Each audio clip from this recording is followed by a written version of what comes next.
Добро вечер во емисијата 360 степени на Алсат. Во ова издание гостува председателот на ВМРО ДПМН Христијан Мицкоски. Зошто кога има ваква власт, ВМРО ДПМН не успева осетно да се одлепи, да се оддели од пред себе од владачкиот СДСМ, само бидејќи тоа ви е директно политички ривал? Па немам јас такво чувство. Јас имам чувство дека разликата помеѓу и бројките кои што ги имам на располагање се солидни бројки кои што имајќи предвид целокупната состојба во државата гарантираат една стабилна и сигурна победа на ВМРО ДПМН доколку утре би се Дали е точно дека вакви бројки добивавте и пред последните парламентарни избори? Не беше тогаш, тогаш добивме неколку анкети каде што ВМРО ДПМН беше во предност, но секогаш јас одземам определена количина на гласови поради пондерирам, тоа се вика, стручно знаат тие што работат анкети, од проста причина што притисокот на власта, оваа дегашна хибридниот режим, подкупот, но и можностите да имаме институционален подкуп создадоа огромен процент кој што јас го сметам како негативен тежински фактор. Различно во таа смисла? Бидејќи СДС е пак власт, вие сте пак опозиција. Не, сега ќе има многу работи поразлични, сега не е ворена состојба во држава. Реклами па разговорот со Мицкоски.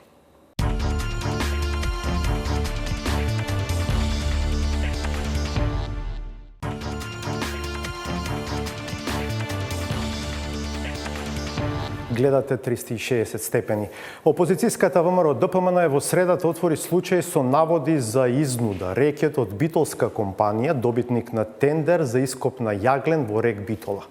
Собствениците на компанијата според наводите сведочеле за принуда од тогашниот директор на РЕК, актуелен прв човек на електрани на Северна Македонија Васко Ковачевски, да се откажат од добиената работа за сметка на фирмата СВ Инвест, која се доведува во врска со семејството на премиерот Зоран Заев, или да платат 250.000 евра во кеш. Случајот бил пријавен во МВР и било составено известување кое на 27 февруари 2020 година во времето на техничката влада во која партиципира и ВМРО ДПМН е пратено до обвинителството за гонење организиран криминал и корупција. Но, како што велат од опозицијската партија, и тука се јавува сериозен проблем. Постојат две верзии на известувањето. Во првата стоел дел во кој се споменува лицето Вице Н, додека во втората тој бил изоставен. Ова според опозицијската партија било направено по интервенција на тогашниот втор човек во одделот за сузбивање сериозен криминал во МВР Лазе Велковски, кој патем неодамна беше пензиониран под не до крај јасни околности. Овој вовед го правам за да му кажам добро вечер и добре дојде на лидерот на ВМРО ДПМН Христијан Мицкоски. Благодарам што сте на поканата со нас. Овој случај го обелодени вашата партија пред 2 дена. Во овие денови се дебатира многу. Моето прво прашање би било зошто го отворате дури сега, 15 месеци практично откако известувањето е испратено до обвинителството, особено што ако некогаш сте можеле да имате увид во документи, тоа веројатно бил тој период. Имате министер во техничката влада, министер за внатрешни работи, шефот на овој оддел за сузбивање сериозен криминал во МВР е на предлог на вашиот министер или на вашата партија и така натаму, но вие случајот го отворате дури сега. Да, благодарам најпрвенете на можноста да зборувам на оваа тема. Уште пред, би рекол, 3 години зборувавме за оваа тема и зборувавме дека компанија блиска до фамилијата Заеви, блиска до фамилијата на власт, практично извршува определени градежни активности или ископ во рамките на рударско-енергетскиот комбинат Битола и тогаш се сеќавате на траурна пресконференција или оние соопштенија кои што ги лиферува од фамилијата на власт, дека тоа биле лаги, дека тоа било во мојата глава и така натаму. Ние јасно покажавме камиони кои што ги носеа ознаките на компанијата, токму оваа истата која што се споменува во овие записници, тоа е компанијата СВ Инвест, собственост на извесен Стојан или Столет Чифлигаровски, не знам како више да го наречам. Да бидеме честни, и во медиумите многу пати се доведувала во врска оваа компанија со семејството Заеви. Не е опозицијската партија единствена која што зборувала за тоа. Мислам дека тоа, јас прв пат на пресконференција пред точно 3 години, тогаш се уште не бе електрани на, како што рековте, новата придавка Македонија, туку електрани на Македонија, бидејќи се уште а од самиот записник може да се заклучи дека оваа операција се вршила за потребите на референдумот, барем така сведочат луѓето кои што се жртва на овој рекет од страна на тогашниот директор на Рударско-енергетскиот комбинат Битола, Васко Ковачевски. Што се случило? Добре, вие тоа го кажавте, но јас би сакал да го поедноставам.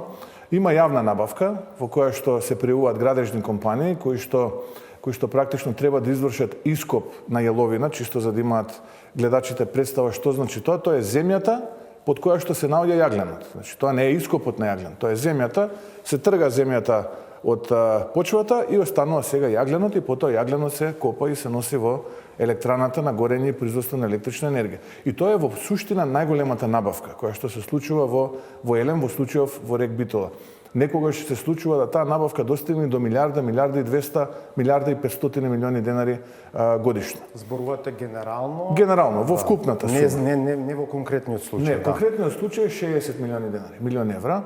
Компанијата, правното лице од Битола Рубитон, го добива договорот, понудува најдобри комерцијални услови, се прифаќа договорот, се потпишува, се воведуваат во работа и сега како што е редот, бидејќи јас сум детално запознаен со тие начинот како таму се работи, треба механизацијата практично која што треба да изврши оваа градежна активност да ја внесат во комбинатот и тоа треба некој да им го дозволи. Багери и така натаму, транспортери, камиони и слично.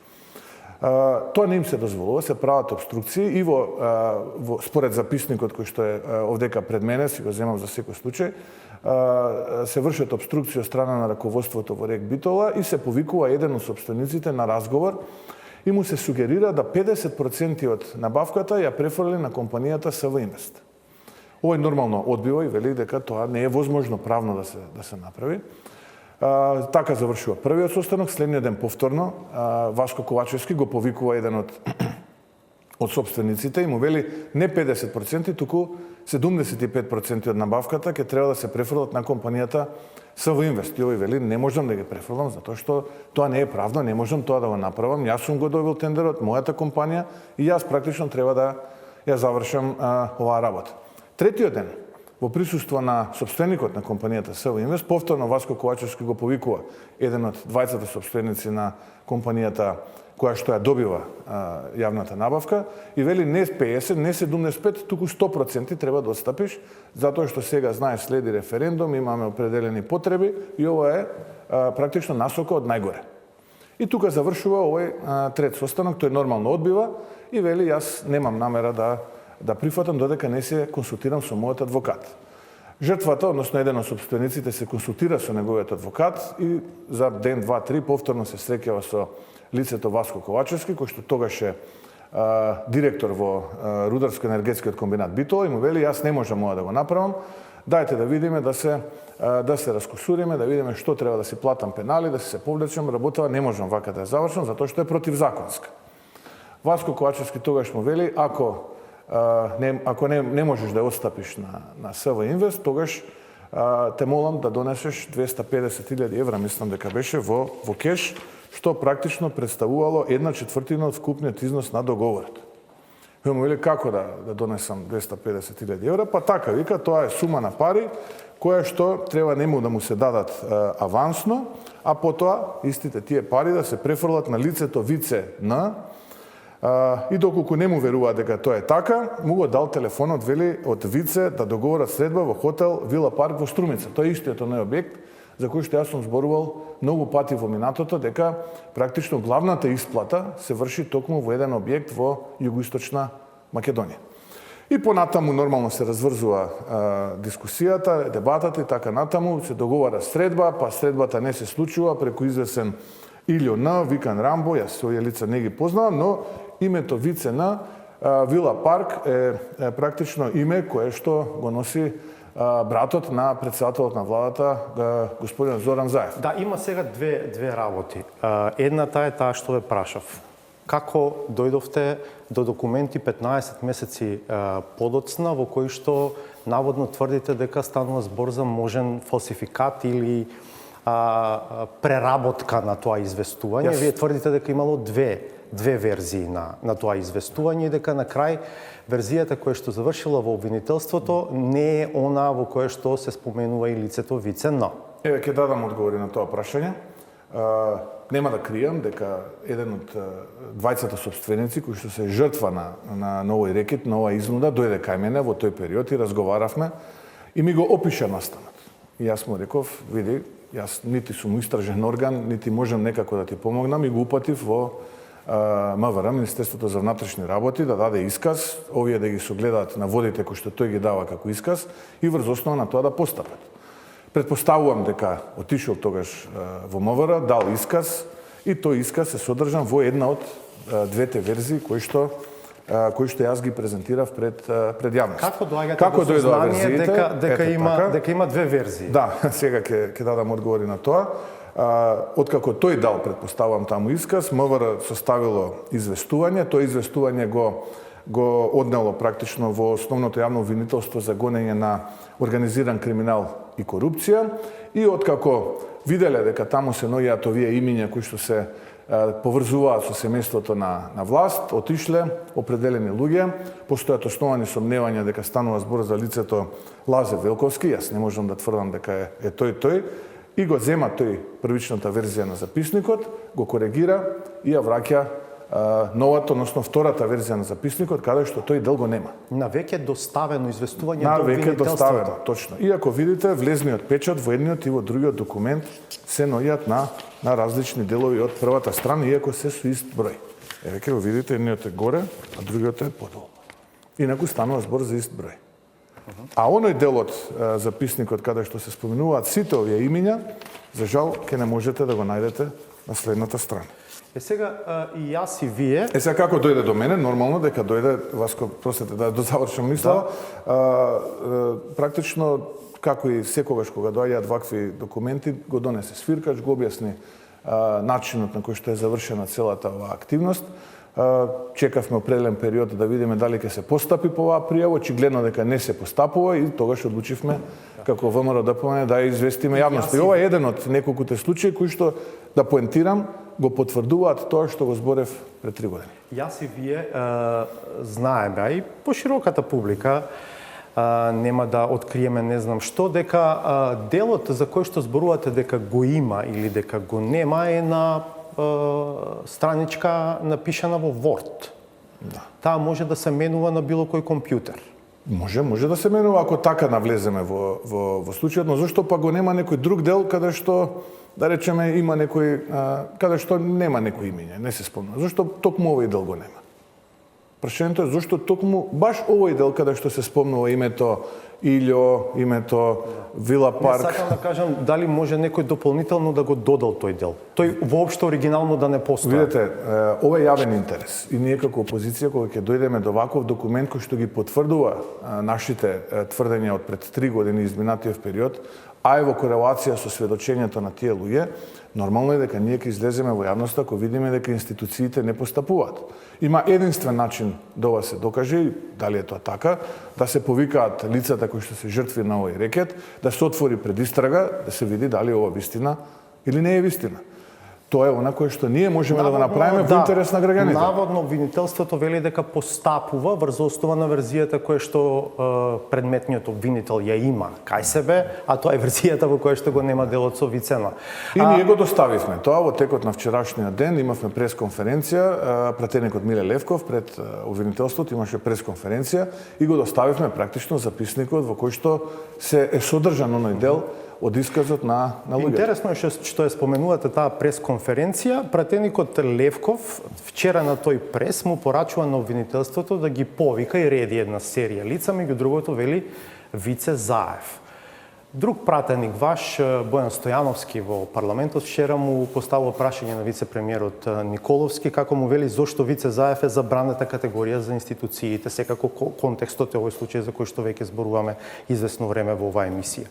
Но вие вчера во Прилеп, кога ве прашуваат за тоа, велите јас никаде не го споменав Вице Заев. Да. Јас предпоставувам ја разбравте иронијата и сарказмот во мојата изјава, инаку јас зборував за токму тоа лице Вице Заев и за оваа фамилија на власт дека се длабоко замешани во вакви скандали уште многу пред ова да се објави на македонската јавност. Значи не се плашите, не се воздржувате, не правите дистанца од брифингот кој што го направивте? Не.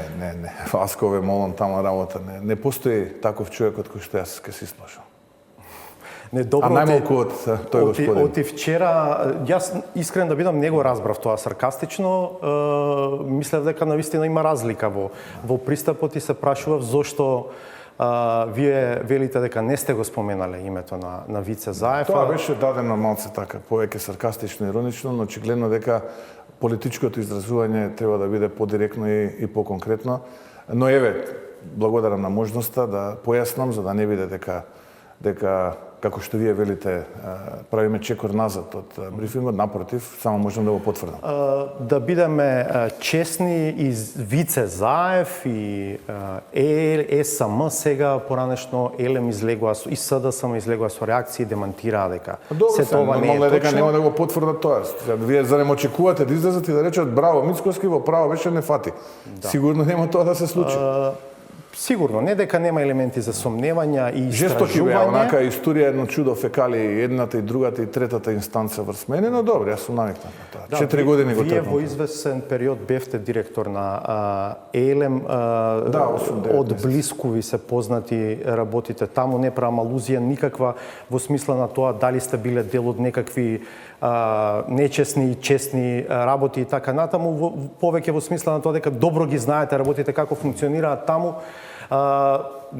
Цело време се прават споредби со српска Колубара и овде медиумите многу пати известуваа за тоа дека стотици милиони евра народни пари се испумпани, условно кажано, особено преку рек Битола. Велам не дека нема елементи за сомневања. Например, новиот веројатно е под какви околности фирмата што се доведува во врска со семејството на премиерот СВ Инвест оди под стечај. Веројатно малку познат факт е дека СВ Инвест од пред неколку недели е во стечај. Точно. И тоа е поради сериозни суми неплатен данок, односно милионски суми неплатен данок. И како го објаснувате вие тоа?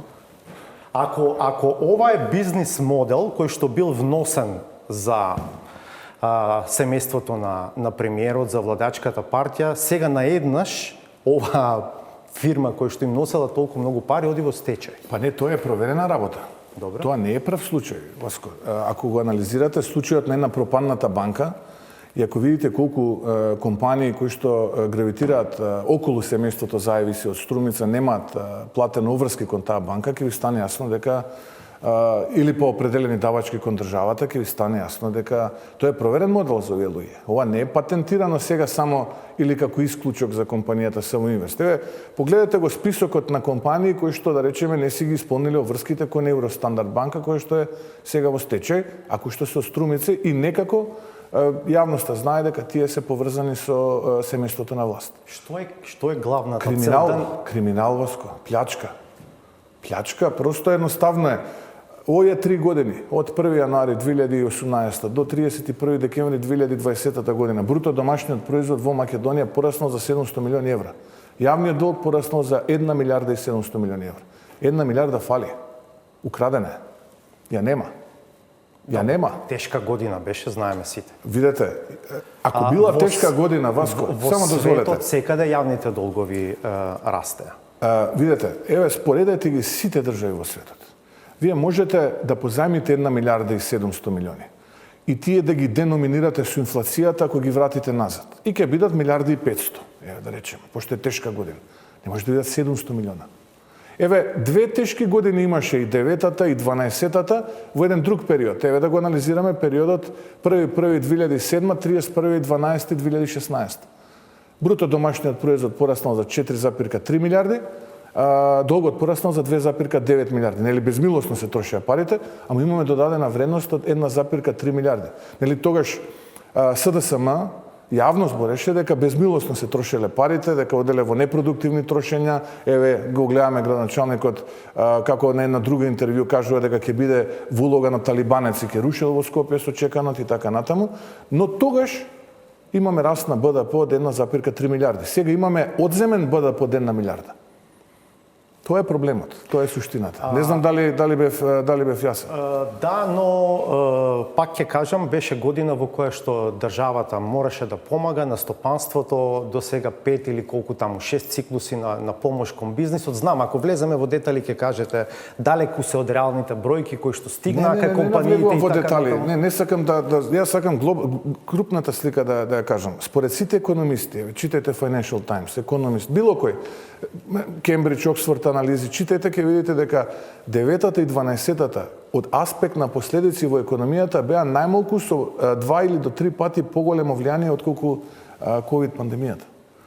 Ако го погледате тој период и ако видите какви се од тогашните ефекти од прво финансиската, потоа должничко-доверителската криза споредена со ковид пандемијата. Затоа велам, поучени државите од тоа што може да им се случи, во меѓувреме создадоа ретензија, резерви, кои што сега ги истрошија пред дополнително да влезат во финансиски добиваци. И затоа можеби ова во економска смисла на зборот е подобар период отколку тој период. Лоше се разбира, но е подобар од тој. Да. Кога веќе зборуваме за тоа колку лошо и оди на власта, би сакал да ве прашам зошто кога има ваква власт, ВМРО ДПМН не успева осетно да се одлепи, да се оддели од пред себе од владачката, само бидејќи тоа ви е директниот политички ривал. Па немам јас такво чувство, јас имам чувство дека разликата помеѓу, а и бројките кои што ги имам на располагање се солидни бројки кои што имајќи ја предвид целокупната состојба во државата, гарантираат една стабилна и сигурна победа на ВМРО ДПМН, доколку утре би се случиле. Да, не, точно дека вакви бројки добивавте и пред последните парламентарни избори, да речеме. Не беше тогаш, тогаш добивме неколку анкети каде што ВМРО ДПМН беше во предност, но секогаш јас одземам определена количина на гласови поради пондерирам, тоа се вика, стручно знаат тие што работат анкети, од проста причина што притисокот на власта, оваа дегашна хибридниот режим, подкупот, но и можностите да имаме институционален подкуп создадоа огромен процент кој што јас го сметам како негативен А што ќе биде сега различно во таа смисла? Бидејќи СДС е пак власт, вие сте пак опозиција, не? Сега ќе има многу работи поразлични, сега не е ворена состојба во држава.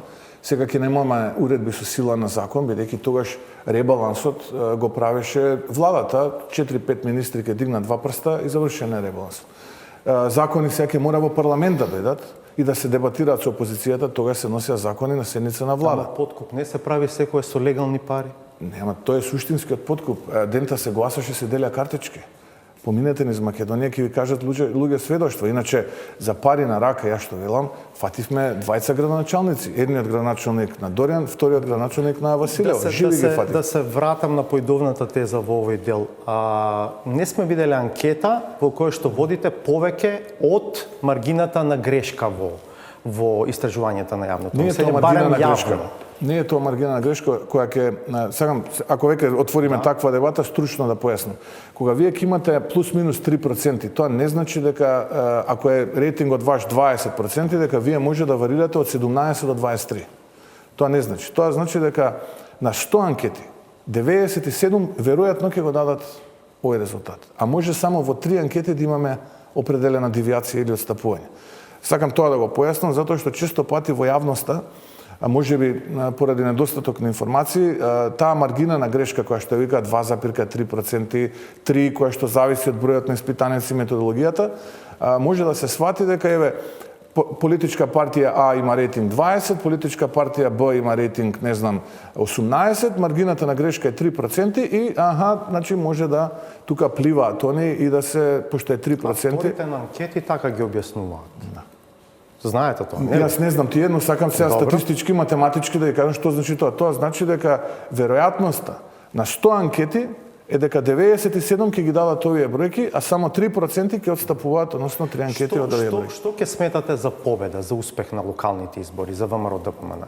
Па Победа се знае што е победа. Победа се подразбира да имаме повеќе гласови од СДСМ, опозицијата која што водиме. На кои Па да листи имаме од градоначалник имате? повеќе, да имаме повеќе гласови на советничките листи, се знае што подразбираме победа. Ние не можеме тоа да го релативизираме. Видете, Оско, тука има интересен момент околу политичкото делување. Јас тоа не верувам дека потекнува од кујната на раководството на нашиот политички противник.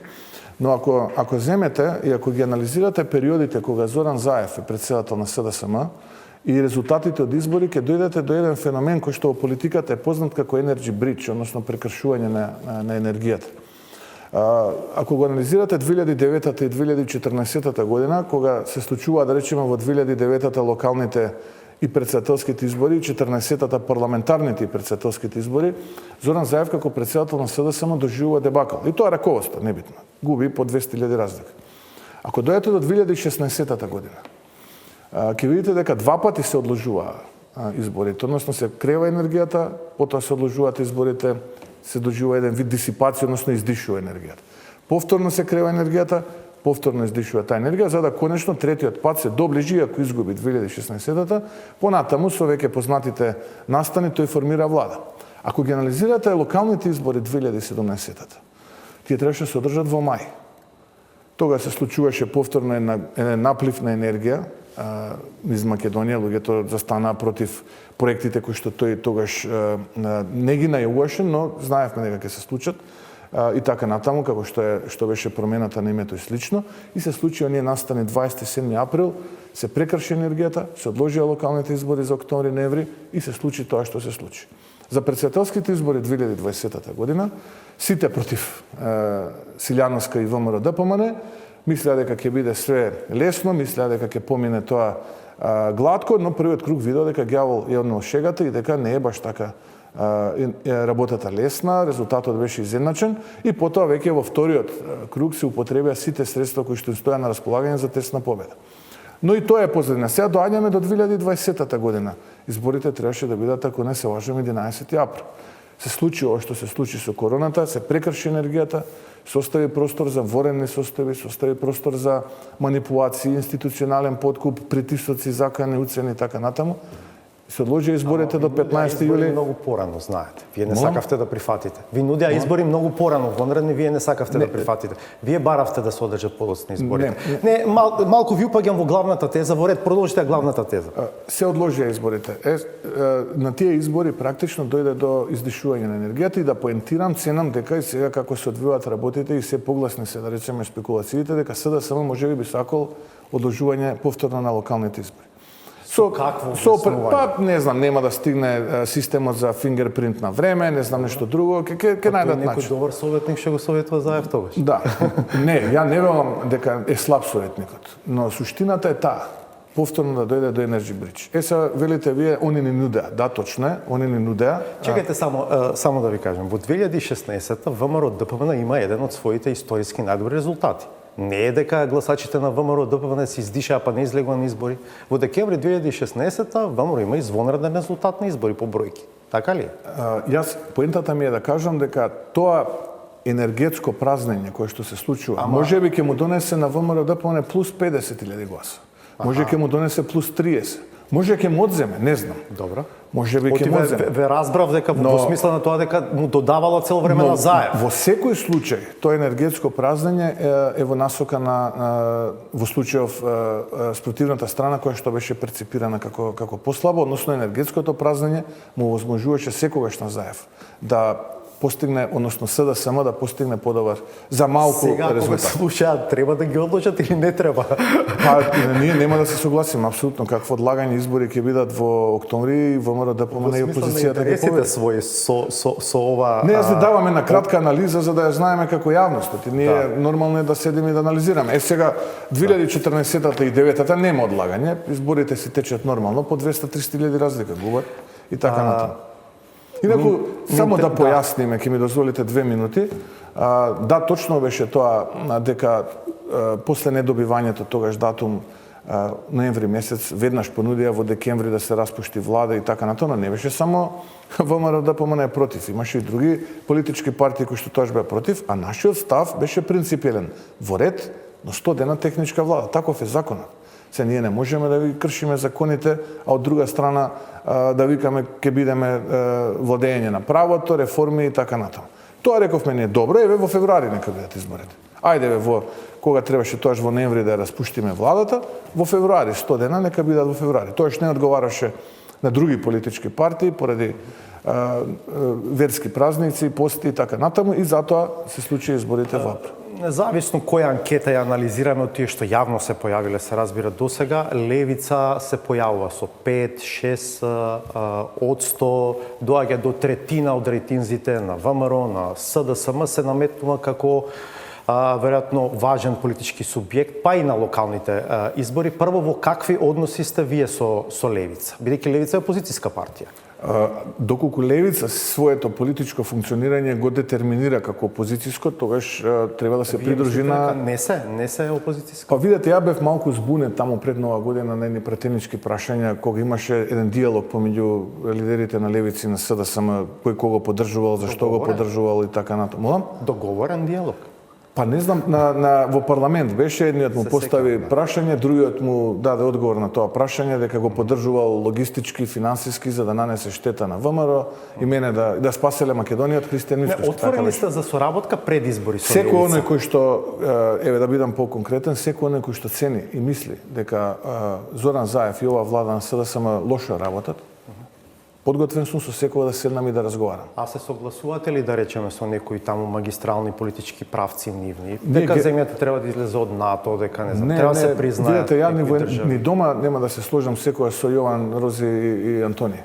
Генерално имаме една заедничка цел да оградиме нашето заедничко семејство. Ако не имаме една заедничка цел која што е цел над сите цели, би скокнали преку тоа. А тоа е апсолутно, ќе седнеме, потоа ние можеме да седнеме и да комуницираме за нашите разлики и да ги договараме и да ги пегламе нормално. По тие некои јавни препукувања што ги имавте, сте се виделе со лидерот на левица? Не, јас никогаш не сум имал јавно препукување со можеби тој имал со мене или некој негому блиски, на кој јас не сум имал јавно препукување. Сте се виделе од тогаш? Не, јас се имам со него видено еднаш, и тоа е тоа. Толку беше. Но оставате отворен. Тоа е многу одамна, не. Да, оставате отворен простор дека ако треба ќе се видите. Со не со левица, и со Солза Грчева, и со сите останати кои што се идентификуваат како политички партии кои што припаѓаат на опозицијското криво и кои што сакаат оваа влада да замене, се добре дојдени и подготвени сум да разговарам. Правите ли анализи кои се тие кои што ја поддржуваат левица? Дали се тоа главно ваши гласачи или има и незадоволни од СДСМ? Па да, правиме се, разбира, имаме вкрстени прашања.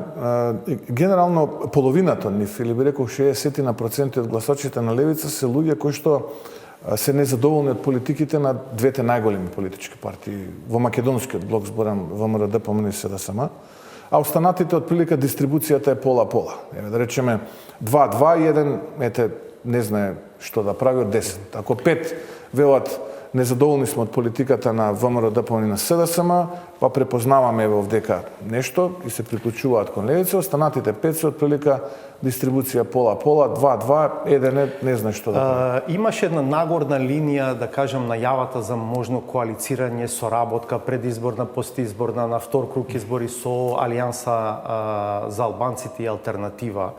Таа коалиција, некако тоа како да падна по вашата отворена поддршка на протестите, како вие велите, за уставобранителите, за 27 април. Неодамна дадовте една изјава во која што велите дека потенцијалниот коалицијски партнер, мислејќи пред се на општините со мешан етнички состав на население, велите ќе мора да ги почитува македонците и другите помали етнички заедници, минимум да речеме да се согласи представачот на Советот да биде македонец во таа општина. Сега како би го објасниле статусот на односите со Алијанса и Алтернатива? Има ли таму потенцијал за соработка? Немам јас чувство дека нема потенцијал.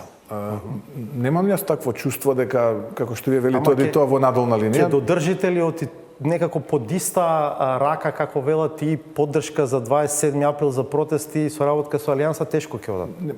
Повторно сега влегуваме во детали. Имаме крупна слика. Ако крупната слика е дека оваа влада води погрешни политики и не ја води напред Македонија и дека треба да замине, треба да се обединиме околу тој столб. Понатаму, откако тоа ќе го завршиме, како примарна задача, ние можеме натрешно да седнеме и да разговараме за многу детали кои што мене ми пречат, кои што нив им пречат. Но тоа е второстепено, првостепено е ова. Така што јас немам такво чувство. Прашањето за македонците нормално е, бидејќи ВМРО ДПМН е партија на македонско национално единство. Има обврска да го штити интересот на македонскиот народ, но и на македонската нација, во која што се ромите, србите, турците, власите и така натаму, па и албанците и останатите кои што ја формираат македонската нација, бидејќи тие се обединиле за да создадат една држава, политички субјект. И нормално е во тие средини каде што македонците имаат чувство дека се граѓани од втор ред во својата држава, такво чувство се повеќе се изразува. Еве ќе ви дадам еден пример. Вие имате, уште се реновира гимназијата Кирил Печиновиќ во Тетоа. 4 години се реновира, до сега Нотердам ќе изградевме, ќе изреновиравме. Уште деца учат во контейнери. Срамота е тоа што се случува. Ајде појдете, видете колку водовод канализација е завршена во поранешните општини Вранешница и Другово. Погледнете колку е завршена во Зајас и Услови. Тоа не е честно. Таму живеат луѓе кои што во оваа држава се народ кој што е создал оваа држава. И ако не е проблем, ние, бидејќи не е проблем, нели, да имаме претседател на собрание кој што доаѓа од вториот поголемина бројност етникум во Македонија, ако не е проблем да водиме кампања ПСЕО, зошто да нема премиер Албанија, зошто гледам да е проблем да имаме македонец кој што ќе биде претседавач на Совет, да речеме, во општина Тетово. Зошто би било тоа проблем? Повеќе од ПСЕО? Зошто не? Зошто не? Не, велам дали бидејќи го искористите оригиналниот ова, дали учите албански? Па имам некакво познавање, да, ама тоа конкретно знам што значи. Не, секако дека точно го употребивте. Сакам да кажам дека мора да се покаже почит кон тие луѓе. Тие луѓе на крајот од денот треба да донесат победата на едниот или на другиот. Јас слушнав една изјава и морам вака јавно да кажам, интересна изјава, која што мислам дека оди во прилог на партиите од власт, не на партиите во опозиција. Јас многу го почитувам тој човек, градоначалникот на Гостивар Таравари, кога кажа дека работата ќе завршиле во прв круг. Мислам дека не треба човек да се лета со такви изјави, како одговор на провокацијата која што пристигна од страна на висок представник на ДУИ, односно господинот Османи, кој што гостуваше на една телевизија и кој што се обиде вешто политички тоа што јас го кажувам да го префрли на контото на Алијанси и на Алтернатива и на тој начин да ги плаши. Нема потреба да се емотивно реагира на таков тип на провокации. Затоа што е невозможно во прв круг да ја завршат работа. Особено не без поддршка од ВМРО ДПМН. И Фадил Зендели Беса ќе излезел како што считам како трет кандидат за градоначалник. Замислете и ВМРО ДПМН да кандидат четврти. Сакам да кажам да не дозволиме, не смееме да дозволиме ни минута повеќе ова дуо да остане таму каде што е, затоа што ценам. А и знам дека се и они истомисленици. Тие луѓе ја водат погрешно државата и за македонци, и за албанци, и за турци, и за срби, и за власи, и за роми, и за сите останати етнички заедници во Македонија и граѓани на Македонија. Тоа е мојата борба. Сакам да ве прашам како во едни вакви околности на крај најдовте заеднички јазик за законот за легализација на дивоградби. Вака колоквијално кажано, бидејќи еве со голема жестина зборувате за состојбите во државата против власта и наеднаш се договоривте со Заев за закон за легализација на дивоградби. ВМРО ДПМН, да, Васко, ве разбирам, поентата која е.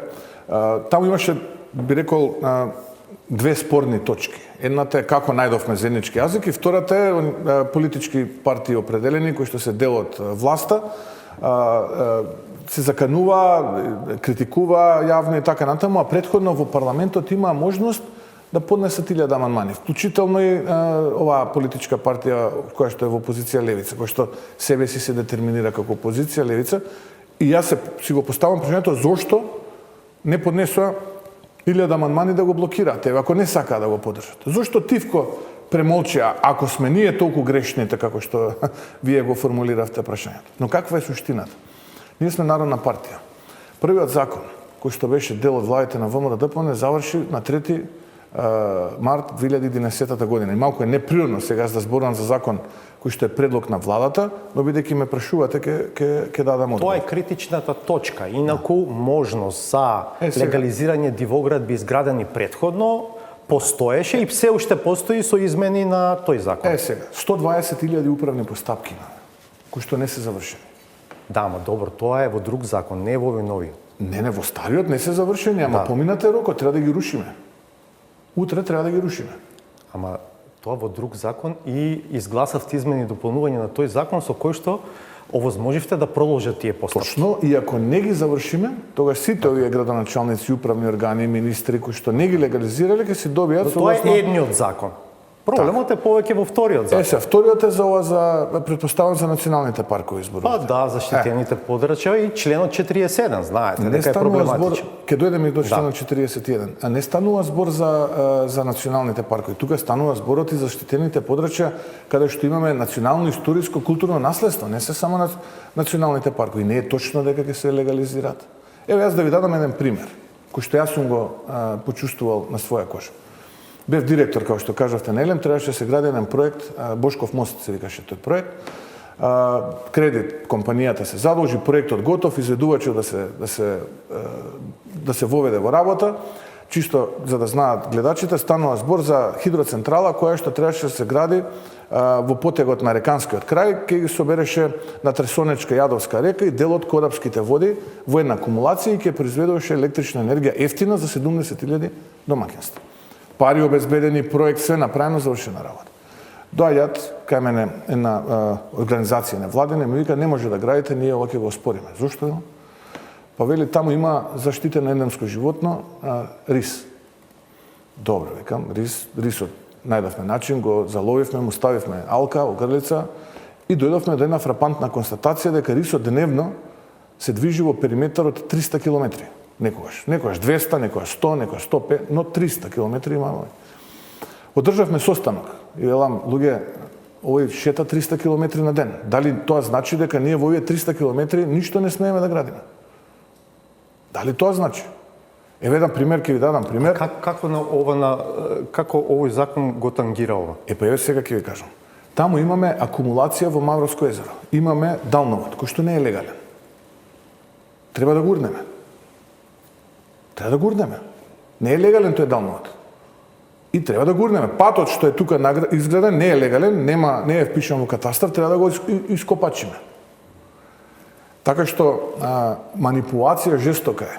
Дека ако јас изгледам сега куќа покрај Мавровско езеро и ако таа не е легална, дека јас го користам мој закон сега за да ја легализирам. Прво, треба да добијам од најмалку 5 институции мислење, од инспекторат ваков, инспекторат таков, министерство вакво, министерство такво, за да дојдам до можноста да поднесам барање да легализирам. И третата дубиоза која што во јавноста беше присутна, дека ќе им се дозволи за 1 евро легализација, не е точно. 150% од вредноста на комуналиите плаќаат тие кои што ќе легализираат некаква дивока. Тогаш вашиот интерес кој беше да го поддржите овој закон? Тоа е на народот интересот. Не е нашиот интерес. Ја немам таков објект. Нити раководството на нити некој најблиското раководство.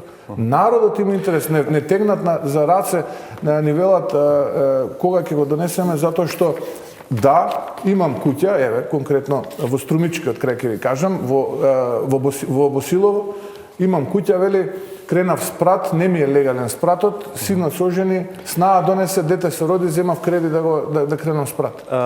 Верували или не, поминаа 40 минути, уште едно прашање имам. Ако членот 41... Секогаш вака брзо ни проаѓа времето. Добро. Ако членот 41 претрпе измени од формата во која што беше донесен сега, дали ќе го гласате закон? Па не, видите, јавноста е прилично сензитивна по ова прашање. Мислам дека патеката и траекторијата и денината на овој закон треба да биде поинаква од таа која што беше до сега, а сите оние кои што ценат дека овој закон не треба да се донесе, имаат можност во парламентот сега на блокирање и филибастеринг и да не дозволат тој закон да се донесе. Ако добро ве разбирам, вие прифаќате дека треба да има известни интервенции, така, во законот? Апсолутно, немам никаква дилема. Треба да се стави на јавен увид, јавна расправа, нека дојдат луѓе, нека кажат што треба да се смени, нека се смени и готово. Тоа е тоа. И ќе го гласате пак? Ако јавноста застане позади новата верзија, зашто не? Добро. Благодарам што бевте дел од 360. Ви благодарам на можноста. Пауза, па саботажа.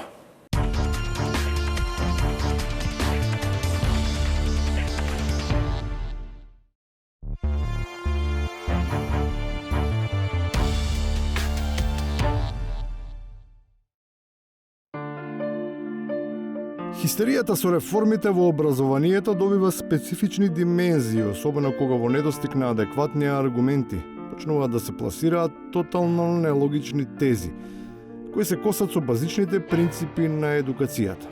Особено ако ниту досега за учениците од почетните оделенија немало специализирана, туку базична настава по природа, а и по општество. Значи, норматив за наставен кадар. Пазете, историја имаме. Воспитно-образовната работа во четврто одделение може да изведува лице кое е професор, наставник, учител од одделенска настава или дипломиран педагог. Дипломиран историчар не сме. Не, ние сме забрани. Историја се учи од 6 оделение, па излегува дека себичните историчари под дејство на адреналин всушност сакаат да ги забранат наставниците од оделенска настава. А генерално сите, па дури и оние што на секој обид за реформа велат не и протестираат, се свесни дека образованието не чини. Ама не, е нашата ДНК за се. И така ќе остане се додека не биде пресечен Гордиевиот јазол. И тоа најпрво со кадрите, насекаде, особено во образованието. Значи и при вработување, и при назначување црвена линија помеѓу политиката и стручност. Иначе џабе правиме обуки, џабе се трошиме време со анализи. Џабе е навистина се ако избраните се обидуваат да наоѓаат неверојатни оправдувања за да ги спасат оние на кои треба да им стапнат на ногата. Од таа низа од иновативни и креативни допуштања и толерирање на беззаконието. Како ексклузивно, може да се посочи сознанието дека Охридско во Струга изгледа станало Пацифик, па Стружани само се бранат од гигантските далги.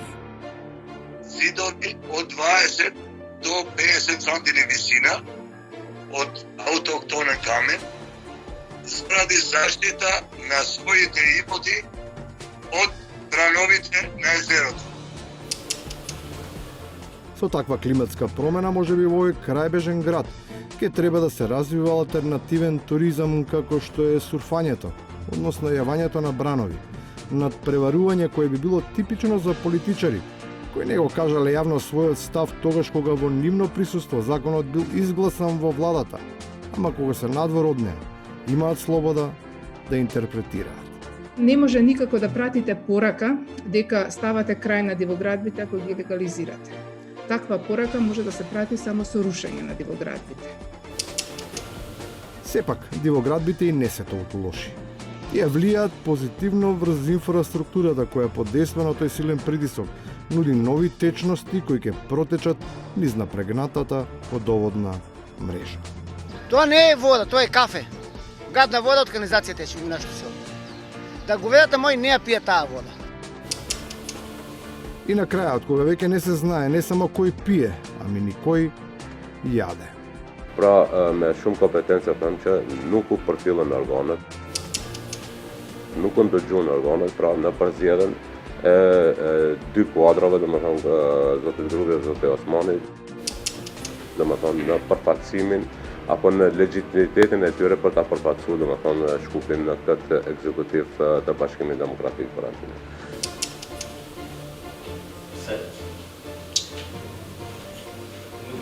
Театр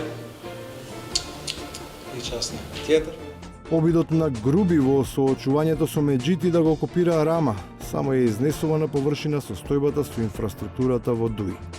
Во судирот меѓу старата и новата, за разлика од практиката во урбанизмот, во употреба ќе биде ставена само она из која архитектот ќе реши да пушти вода.